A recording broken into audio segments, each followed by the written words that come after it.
There's help in terms of counselling, academic support, and a range of other services. Students can learn about the types of supports by attending Orientation Week or by coming into student services or going to the Learning Centre in the library. And the same supports are readily available for anyone who's studying by distance. Please know that if you're a distance student, you're not just left to your own devices. We're there to support you all along the way. So just give us a call if you have any questions or you're concerned about anything. Uni also means some adjustment in terms of learning the language, the terminology that we use. So we'll talk about programs. Well, what does that mean? That means usually the degree that you're studying. We'll talk about courses. Well, that's similar to subjects or units. We'll talk about majors. Majors are specialised areas that may involve, say, a group of 7, 8 or more courses that are all joined together for a specialised area. And a minor is similar to that, but it's less. There's 4 subjects that make up a minor. I mentioned before about rules and regulations, particularly about referencing and plagiarism. You also need to know about important dates, when to enrol in your courses, when you can add courses, when you can drop courses, where you can find your timetables, how you can book into your tutorials if you're an on-campus student, or how you can access your course materials and that if you're studying by distance and you're not sure. It's also about making new friends. You can do that through learning circles. If you're a distance student, don't feel like you're left alone to do it. There are probably other students in your area who would love to make contact with you and form a study group. Again, I've mentioned before about study habits. That's really important, and we can help you with that, and so can the Learning Centre. Getting to know what resources and supports are available. Again, we can help there. You may need to juggle your finances.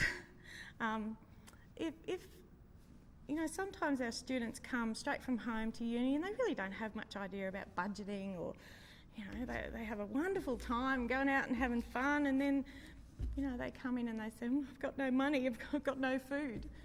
We can help there too, and I'll tell you about that in a minute.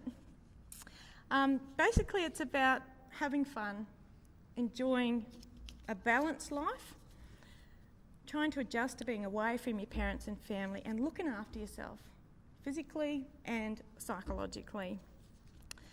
We've got doctors, a doctor on campus, a nurse, registered psychologists at student services, and we're specialised in working with students and have a good understanding of the range of issues that they might present with. It may not be the case for a doctor and nurse, but anyone who's studying by distance, you also have access to all of our services. You don't have to come on campus. We can phone you or do counselling via email, so that's not a problem at all.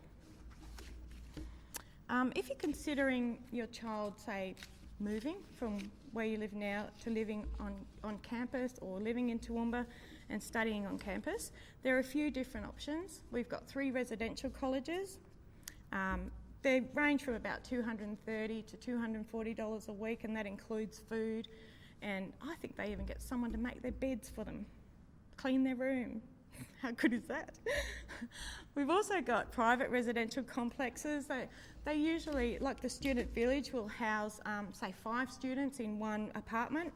That's about $90 a week per student. And there's, of course, other private rental accommodation, houses, flats, units. Some students will rent a house, and then they'll advertise on the notice boards for people to share the house and the rent with them. Now, as parents, this next slide is probably going to be one of the key considerations for you. How much is it going to cost? Well, you've probably got apart from the accommodation, the initial setup costs if you need furniture or a computer for your student. There's living expenses, like food and medical and that kind of thing. The course fees, they can vary, depends on what degree that you do. Sometimes they're about $520 per course or subject, and that can go up to about $1,084 per subject. Now, usually our degrees are about 24 subjects or 32, it depends on the degree that you do. So it will give you a ballpark figure, I guess, in terms of how much it's going to cost. You don't have to pay up front if you don't want to or if you can't afford it. If you do pay up front, you get, I think, 20% discount. If you want to defer the course fees through the HEC scheme, you can do that if you're a domestic Commonwealth supported student. And what that means is that the government kind of pays the uni for your courses, and then once your student or your child is earning over a certain amount, and I think it's about, $43,000 a year, they start taking out repayments at about 4% of their wage. So it's not a lot that comes out, and you can sort of study comfortably knowing, well, I don't have to afford this really big initial cost if you can't afford it. In terms of study, like upfront costs, if you do defer the course fees, you might be looking at textbooks for each of your courses. Sometimes a textbook might last you for a couple of courses, but we say around about $100 to $150 per course as a bit of a ballpark figure. You might have to pay for printing costs. A lot of our materials are offered online now, and some people like to print out their materials and have a hard copy, so it could be printing costs. There could be ink for your computer and stationery, and then also travel or transport costs if you need to come to and from uni if you're not living close. Financial assistance, it's going to cost a bit. It does to live anyway. Often our students are on Centrelink payments, so they'll get youth allowance if they're under 25 or study.